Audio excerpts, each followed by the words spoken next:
Right, so hello and welcome back to Books and Things, and welcome to another video, and welcome to my Victober wrap-up. Today I'm going to be telling you about everything that I read in October for the Victober readathon.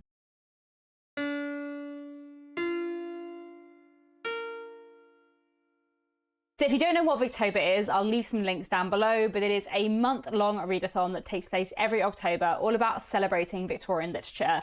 This year was the 9th Victober, which is crazy. I can't believe it's been going for so long now, but it is massive fun. I host it alongside Kate Howe, Marissa from Blatantly Bookish, and Roz from Scally Dandling About the Books. I'll leave all their channels down below and more information about it. I had a really productive Victober. I read a lot of wonderful, wonderful books. I didn't get through everything on my TBR/pile of possibilities, but I kind of always knew that was going to happen. But I did get through quite a lot, which I was very pleased with. So I read 18 things, I guess, but some of them were short stories. And I also saw a play, and I also read a bit of 2 more things that I had started before Victober and still haven't finished. Anyway, let me start off, I think, with the group read, which was The Doctor's Wife by Mary Elizabeth Braddon. I really enjoyed reading this, and I really enjoyed reading it alongside a lot of other people and having discussions about it on the Discord server. Mary Elizabeth Braddon is a really interesting author. I've read 2 of her books before, and she is best known for her sensation fiction. The Doctor's Wife is definitely less sensational than the other 2 books I've read by her. It does contain some sensation elements, but it also contains a kind of gentle like mockery and analysis of sensation fiction as a genre. It's also a kind of reworking of Madame Bovary, which I found really interesting, and I would say that as someone who didn't love Madame Bovary, I liked this a lot more, and I really liked Mary Elizabeth Braddon's kind of like interpretation and reworking of Madame Bovary, the different things she did and the more sympathetic way she drew the characters. So this novel is about a young woman called Isabel. She's sort of 18, 19 years old at the beginning of the book, and she reads a lot of novels. She loves novels, and they've given her this real like romantic idea of the world. She has a lot of romantic ideas about her life, and she meets this young doctor who asks her to marry him, and so she marries him because she thinks it's a romantic thing to be proposed to, but she doesn't really know him that well. She likes him, but she doesn't love him. And then not long after their marriage, she meets another man who fits much more neatly into her romantic ideals, and we kind of follow what goes on from there. There were a lot of elements of this book that I really, really loved. I loved the writing style, and I really enjoyed the characters. Like, none of them are wholly likable, but I felt sorry for them all, and enjoyed reading about them all and found them interesting and complicated. I especially liked Sigerson Smith, who was a minor character in the novel, but he is a sensation novelist, and I feel like the way Mary Elizabeth Braddon looked at the sensation genre and writing through him was really, really fun. Overall, I really enjoyed this one. Very glad I read it. I would say that of the 3 Mary Elizabeth Braddon books I've read so far, Lady Audley's Secret is probably still my favourite, but I like this a lot more than Aurora Floyd, and I would definitely recommend it. The next 2 books I want to tell you about are 2 that I read for the group challenge, which was to read a work by Wilkie Collins or Arthur Conan Doyle. This challenge was in memory of Jennifer Brooks and Alice and the Giant Bookshelf, 2 amazing booktubers who passed away earlier this year, and Jennifer Brooks really loved Wilkie Collins, and Alice and the Giant Bookshelf really loved Arthur Conan Doyle, especially his Sherlock Holmes stories. The Wilkie Collins book I read was Jezebels Daughter, which I listened to on audiobook and really enjoyed. This is a sort of shorter, more focused Wilkie Collins, I suppose, about a young man who travels from England to Germany to look after his aunt's business affairs. While he's in Germany, he meets a woman named Madame Fontaine and her daughter, and Madame Fontaine has this sort of complicated reputation. She is known by some as Jezebel. She has been heavily in debt. There are some mysterious things associated with her, and our narrator David kind of tells the story of her and various things that happen around her. Like most Wilkie Collins books, it is a sensation novel with lots of twists and turns, and it's really, really good fun. I thought there were a lot of really interesting elements, some great characters, some really spooky, sinister scenes. It wouldn't be like top tier Wilkie Collins for me. There are definitely better books by him, but it also wasn't one of his books that really, really annoyed me. So that's good. I do feel like Wilkie Collins is one of those Victorian writers who writes these like amazing female characters who in their actions and their words are really fascinating, but the way he describes them is like really frustrating. It has this like strain of patronizing thought, and also this like ingrained belief and assumption that an immoral woman is a much more terrifying thing than an immoral man. And there's definitely a little bit of that in Jezebel's Daughter, but I did still think it was a really, really good book. And Wilkie Collins' writing style, as ever, is wonderful. So I would recommend it. Like I said, not top tier Wilkie Collins, but still a good read. And then for Sir Arthur Conan Doyle, I did actually have 2 books by him on my TBR, but I didn't manage to get to The White Company. But I did reread The Adventures of Sherlock Holmes, which is a wonderful collection of short stories. In general, while I like the Sherlock Holmes novels, I like the short stories more, and I have read most of them a few times. I've listened to the audiobook narrated by Stephen Fry a bit, and sometimes I just like listen to a random story rather than listening to the whole audiobook. But this month I did listen to the whole of The Adventures of Sherlock Holmes, which I just really, really enjoyed. There are so many great stories, so many fun moments. I really love the relationship between Sherlock Holmes and Watson, and I also always enjoy Sherlock Holmes's sort of wild logic and reasoning. It's always just really, really fun to read. So I had a great time listening to these, and yes, hopefully I'll get to The White Company at some point later in the year. Then moving away from that challenge, but sticking with short stories, I also read The Model Millionaire and Other Stories by Oscar Wilde. This is a little collection of a few short stories by Oscar Wilde, and this was an audiobook I read through the Audrey app. I will leave more details about Audrey down below, but basically they're a audiobook company that focuses on classics, and when you get an audiobook through the app, you also get like commentary and a guide with sort of more context and analysis. I really enjoyed listening to these stories, especially The Model Millionaire and A Sphinx Without a Secret. Didn't love the other story as much, which I had read before. In general, I just really like Oscar Wilde as a writer. I feel like he just writes really clever prose and is always a really interesting writer to read. And it was really interesting as well to listen to the commentary and analysis that Audrey had alongside the audiobook. And then I also read one short story from this massive collection I have. I was hoping to read 3 short stories from this in Victober, but I only managed to read 1. So this is The Lifted Veil, Women's 19th Century Short Stories.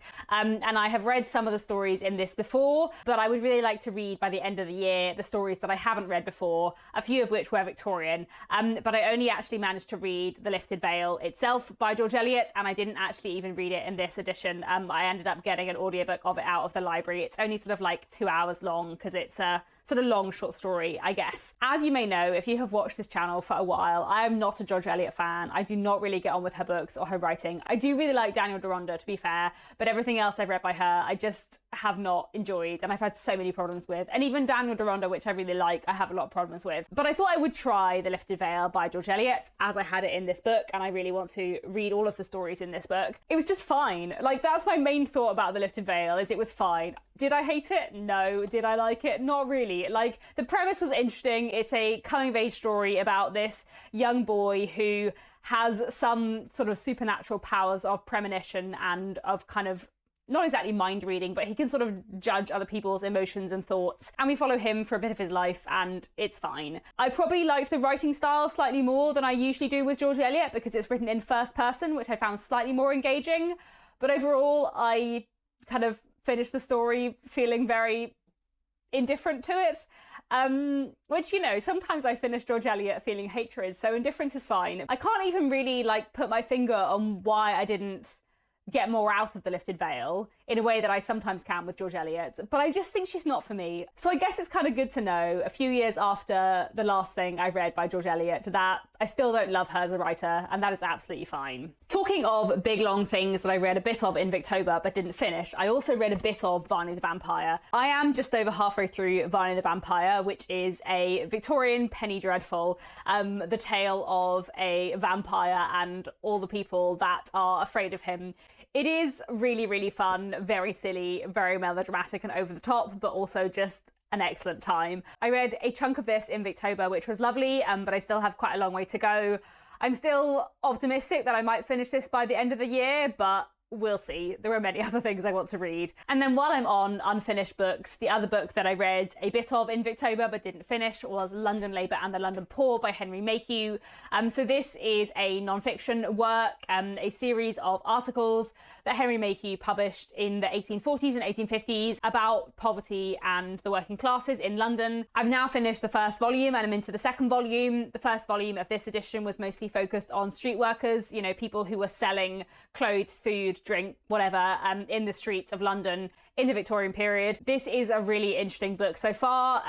It's a bit dry in places, so I'm sort of reading it very, very slowly Generally, I feel like whenever Henry Mayhew is just writing, I'm slightly less engaged. And then every now and then he gets to a sort of longer first-hand account from someone he's interviewed, and then I'm like really, really intrigued and really enjoying it. So it's a bit of a mix, but it's a really interesting read so far. And again, one I would quite like to try and finish by the end of the year if I can. I feel like I've gone on a slight tangent away from the Victober challenges, but to return to them, my challenge this year was to read a Victorian book that played with form. Jezebels Daughter would actually count for that, as it is mostly in first person, but does have some sections where we go into third person and are looking at events from a different perspective. But I also read two books sort of specifically for that challenge, one of which was The Haunted House by Charles Dickens and Others. This is a collection of interconnected short stories. The first story, written by Dickens, sets up this premise where all of these people have come to this house that is meant to be haunted, and they're going to tell each other ghost stories. And then we get various stories by other authors, including Elizabeth Gaskell, Wilkie Collins, Hesper Stretton, George Augustus Sala, and Adelaide Ann Proctor. This was quite disappointing, to be honest. I was just expecting a lot of ghost stories, and none of them are really ghost stories. Like, there was a distinct lack of ghostliness and spookiness in any of these stories. It felt to me like no one had obeyed the brief. They'd all just written the short story they wanted to write and then found some way to vaguely tie it back to the premise.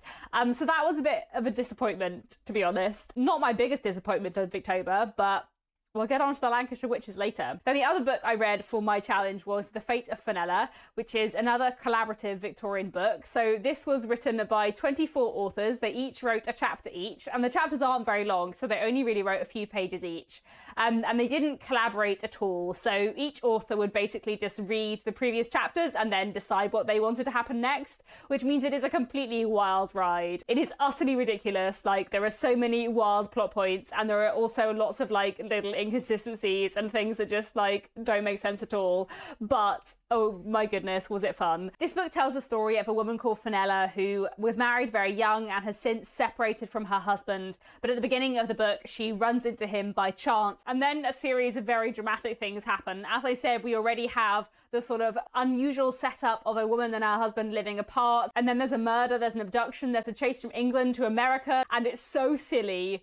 But it was also just really, really good fun. So I'm not sure this is a good book, but I would recommend it. It is worth being aware going into this book that the first chapter does contain quite a lot of racist language. That isn't part of the whole book at all, just the first chapter, but that is worth being aware of. Roz's challenge this Victober was to experience Victorian drama, and I did indeed experience many Victorian plays this Victober. So the first play that I read was Trelawney of the Wells from 1898, which is a really fun farce by Arthur Wynne Pinheiro about the clash between theatrical people and non-theatrical people. So there's a young lady, an actress, who is leaving the profession to get married, but before her marriage she's going to go and live with her future husband's relations in order to adjust to the non-theatrical life. But they have all these rules and it's really stuffy, and so we see this big clash between the theatre world and the non-theatre world, and it kind of looks at how the theatrical world in the Victorian period sort of had different rules or fewer rules, and it's just really, really good fun, very funny, very entertaining. I really love this a lot. And then I also read London Assurance by Dion Boucicault, another farce, this time from much earlier in the Victorian period, from 1841. This is the story of flirtation, mistaken identity, and so much more. It is very, very silly, but very fun. We begin with an older man, a widower, who is going to see his future bride, a young woman who he's become engaged to, who he's never met before. She's a lot younger than him, and he's marrying her to get her property, really. And then we're also introduced to his son,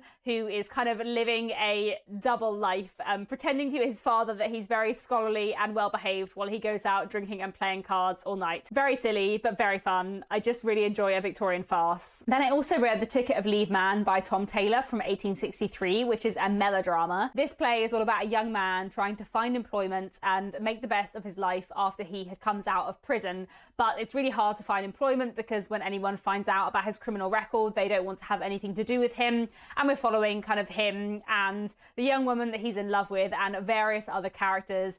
This is, as I said, a melodrama. It is very over the top, very melodramatic, very silly, but it's also really good fun. And I feel like there were some much deeper sort of social critique comments under the surface about the difficulty of finding work and kind of returning to an honest life after being involved in crime. So as I said, very melodramatic and silly in places, but I really enjoyed it. And then I also read Charlie's Aunt by Braddon Thomas. In fact, I went along to a read aloud that Kate Howe was doing through her Patreon. So I wasn't reading myself, I didn't have a part, but I listened to all the others read and I kind of followed along in my book and read it at the same time. And it was really, really fun. I have read Charlie's Aunt before. I read it last Victober and I really love it. It is a very silly Victorian farce. I think what we're learning here is I love Victorian farce. It is a very entertaining, very funny farce about these two university students, and when Charlie's aunt comes to visit, they think it's a good excuse to invite round for tea the two young ladies that they are in love with. And when Charlie's aunt sends a telegram and says that she can't come after all, they persuade one of their friends to dress up as Charlie's aunt and chaos ensues. I love Charlie's Aunt. It is really, really funny, and going along to the read loud was excellent fun. And then I also saw a Victorian play, not actually quite in Victober. I saw it on the 3rd of November, but I think you'll forgive me for including it in my Victober wrap-up anyway. That play was The Cabinet Minister by Arthur Wynne Pinheiro from 1890, which is on currently at the Menier Chocolate Factory in London. Yes, that is a theatre, but it did used to be a chocolate factory and now it's a theatre. Doesn't that just make it the best theatre that has ever been? It's also a fantastic theatre. I love the Menier Chocolate Factory, but I also love that it's a theatre that used to be a chocolate factory. They put on a production of The Cabinet Minister by Arthur Wynne Pinheiro. They had slightly adapted the play, so it was still set in the Victorian period. A lot of the dialogue and scenes were the same, but they had changed some things. I had a look back at the original play on Gutenberg, and I can see that they sort of took out one character, added a little bit more humour or slightly different humour in places, and also changed the backgrounds of the two sort of antagonists, mostly because the original play was pretty anti-Semitic, so that is worth being aware of if you are reading the play rather than seeing a production that has been adapted. I think probably of the three Arthur Wynne Pinheiro plays that I have now experienced in one way or another, this was probably my least favourite, but I did still really enjoy it, and it was lovely to see some Pinheiro performed live. The acting was very good and it was very, very funny. Like, it was really, really hilarious and everyone was laughing and having a great time, which always makes a comedic play even more enjoyable to see. So that was a lovely highlight of just post-Victober. And yeah, I'll need to keep an eye out for any more Arthur Wynne Pinheiro on in the future. Kate's challenge this Victober was to read a Victorian work where religion is a component of the story, and I read 4 books that would count for this challenge, 2 of which I was intending to read for this challenge and 2 of which I hadn't really thought about the fact that they counted for this challenge, but they definitely do. So I read Lois the Witch, which is a novella by Elizabeth Gaskell from 1859, and this is a work of historical fiction. So it's written in the Victorian period, but it's set in the 17th century during the Salem witch trials, and this was the pick for my historical fiction book club for the month that I run over on Patreon. And it was really interesting to reread Lois the Witch and to think about it like a bit more deeply than I probably have before, because I was writing like discussion questions for it and sort of considering it from different angles, I suppose. I've read Lois the Witch a couple of times before. I listened to it on audiobook. I've got an audiobook of Gothic Tales by Elizabeth Gaskell, and it's part of that. We follow a young girl called Lois who, after the death of her parents, travels from England to America, ends up in Salem, and we follow what happens to her when the Salem witch trials begins. It's a really powerful novella that I would really recommend. I kind of don't want to say too much about it because it's so short, but I do think it is a really, really interesting read. Speaking of witches and witch trials, I also read The Lancaster Witches by William Harrison Ainsworth. This is another work of historical fiction set in the 17th century, and this is set during the Pendle witch trials, which took place in Lancashire in the early 17th century, quite a few decades before the Salem witch trials. And I did not like The Lancaster Witches at all. This was my least favourite book of the month. It was such a slog. I was listening to it on audiobook, and I feel like if I had been reading it physically, I would have DNF'd it, but as I was listening to it on audiobook, I just let it wash over me. His writing style is very wordy and sluggish and uninteresting. Apologies, Mr. Ainsworth. That's very harsh of me, I know. But I just did not enjoy the writing style at all. And the pacing was really off. And I wasn't interested in any of the characters. And I could not get myself into the mindset and the position that William Harrison Ainsworth wanted me to be on. I kind of want to tell you like what the premise or the plot is, but I don't think it really has one.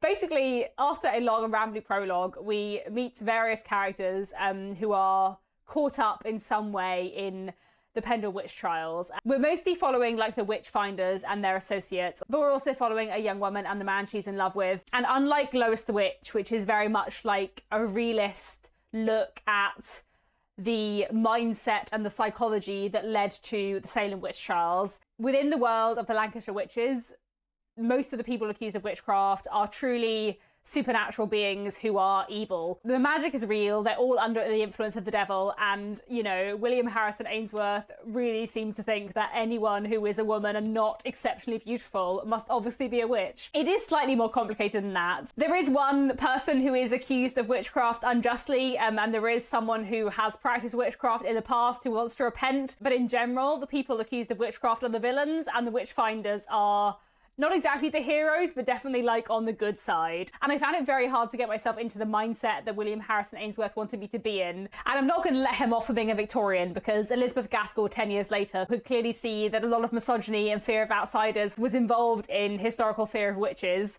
and William Harrison Ainsworth could clearly not. So there we go. The low point of Victober was the Lancaster Witches.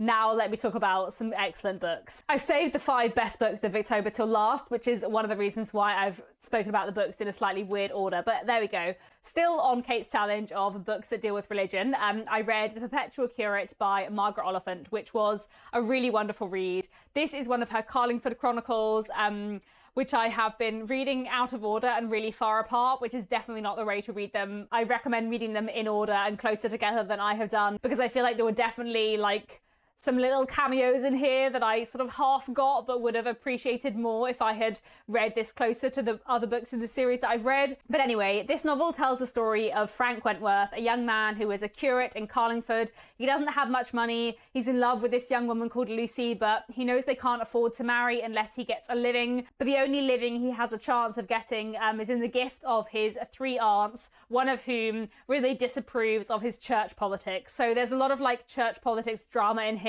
His aunts are all really low church, he's much more high church.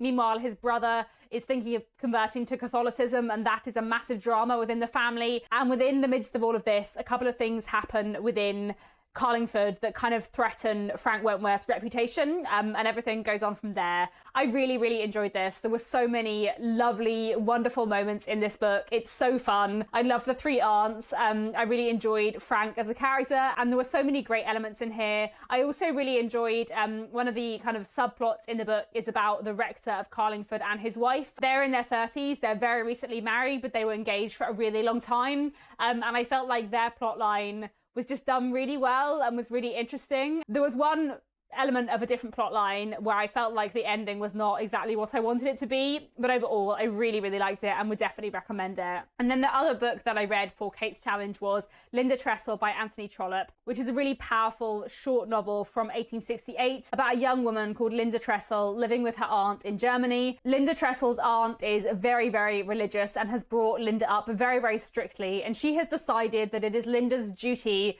to marry their lodger, a man who is 30 years Linda's senior. Linda desperately does not want to marry Peter. She's in love with someone else, and even if she wasn't, she really does not want to marry this man. And what follows is basically 200 pages of Peter and Linda's aunt trying to force Linda to marry this man. And it is horrible. Like, it is such a good book. I think it is fantastic, but it is really oppressive and unpleasant to read because it is so intense and uncomfortable. The pressure and oppression that Linda is constantly living under, and the way these 2 older people kind of gang up on her to try and force her to do something she really doesn't want to do. It is so intense and horrible, but it is such a well-drawn novel. I feel like Anthony Trollope is often a real comfort author for me. Like, I often go to his books for like pure joy, but Linda Trestle was not a comfort read. It was very, very good, but it was not comforting. It was very intense and grim.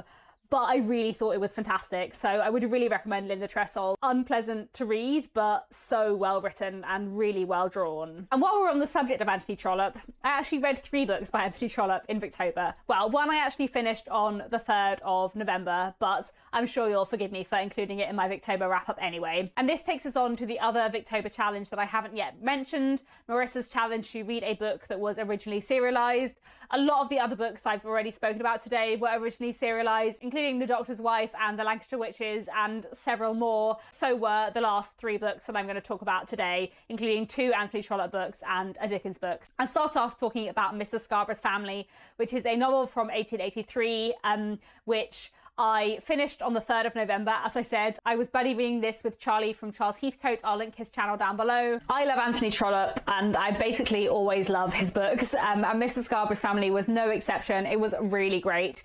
It is a complicated kind of inheritance plot novel with a bit of a love triangle going on as well. The novel begins with a very wealthy man named Mr. Scarras declaring that his eldest son was in fact born before his marriage and is therefore illegitimate, and therefore his massive fortune is not going to be inherited by his eldest son, who is very heavily in debt, but is going to go to his younger son. And the rest of the book kind of follows the fallout from this declaration. We follow the eldest son, who has now been declared illegitimate. We follow the younger son, who has now become the heir to the property. We follow old Mr. Scarras, all 3 of whom are very complicated characters. We also follow Mrs. Scarras' niece, Florence, who is the heroine of the novel and who I really, really liked. Florence was a real highlight of the book. She was a wonderful character. And we also follow the man who she is in love with, Harry, who is caught up in the sort of Scarras family dramas in complicated ways that I won't go into. I'll let you discover that for yourself.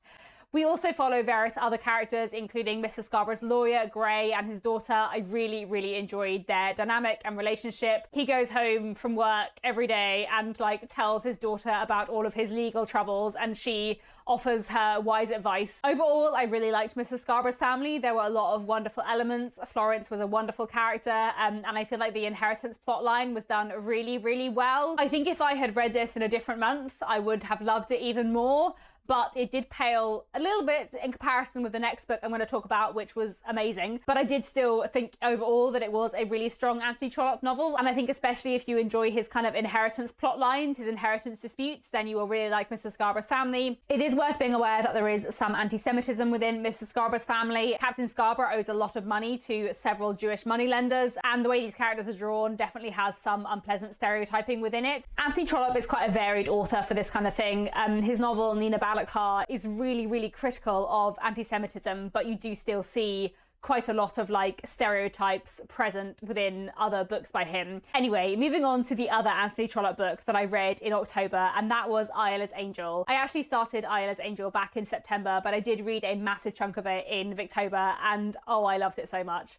Isla's Angel is like a new top 5 Anthony Trollope. So good.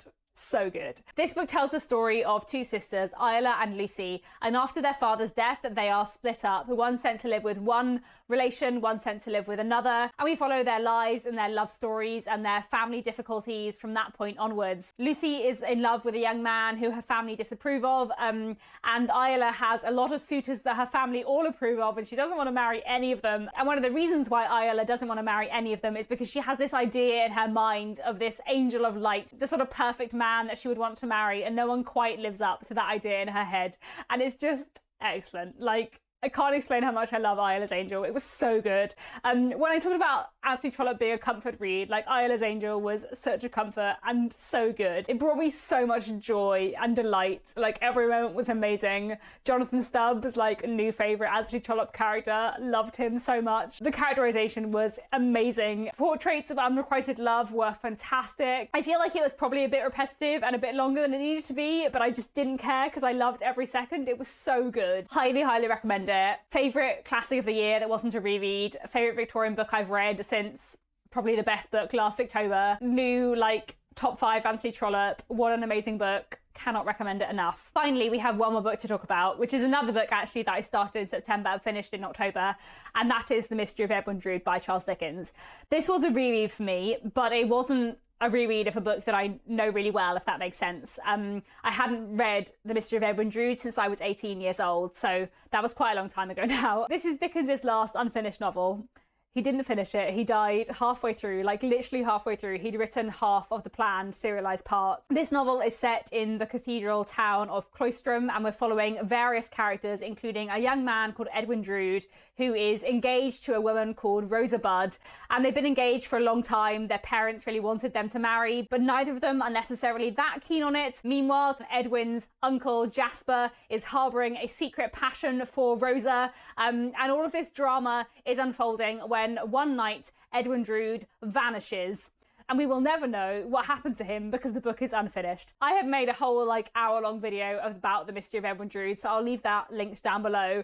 I had so much to say about it. If this book had been finished, I think it would be my favourite book of all time. I think it would beat our mutual friend Charles Dickens's final completed novel, the book he wrote before The Mystery of Edwin Drood. The Mystery of Edwin Drood is like so good. It is like the culmination of Dickens's career, and it's amazing, and it has so many fantastic elements, and it takes some elements from Our Mutual Friend that I love and makes them even more important in The Mystery of Edwin Drood, and it's just like the best. And then he died halfway through writing it, and it's tragic. So this was such a complicated reading experience because I love this book so much, but I'm so sad that it's not finished. I listened to this on audiobook and it was really lovely to listen to it and think about it and talk to people on the Mega Dickens Read Along Discord server about our theories about what we think happened in the second half. As I said, I made a very long video about this book in which I went through all of my theories for what I think would have happened if Dickens had lived and finished it. It was so lovely to reread it after all this time. It was a real highlight of Victober and a highlight of September too, but it is very sad that it's not finished. So a complicated highlight, but even though it's not finished, it is still worth reading because it's so good. So those are the things that I read in October. I feel like I have been filming for a really, really long time, so I'm very sorry if this wrap up has been very long, but I had a lot to say about all of these books. I really loved Well, I was about to say I really loved all of them. That's not true. I did not love the Lancaster Witches, and nor did I love the Lifted Veil. Nor did I love the Haunted House, actually. But, you know, it was pretty good Victober overall. Read some fantastic, fantastic things. Do you let me know, what did you read in Victober? And what was your highlight of the month? And that's all for now. Thanks so much for watching, and I'll be back very soon with another bookish video.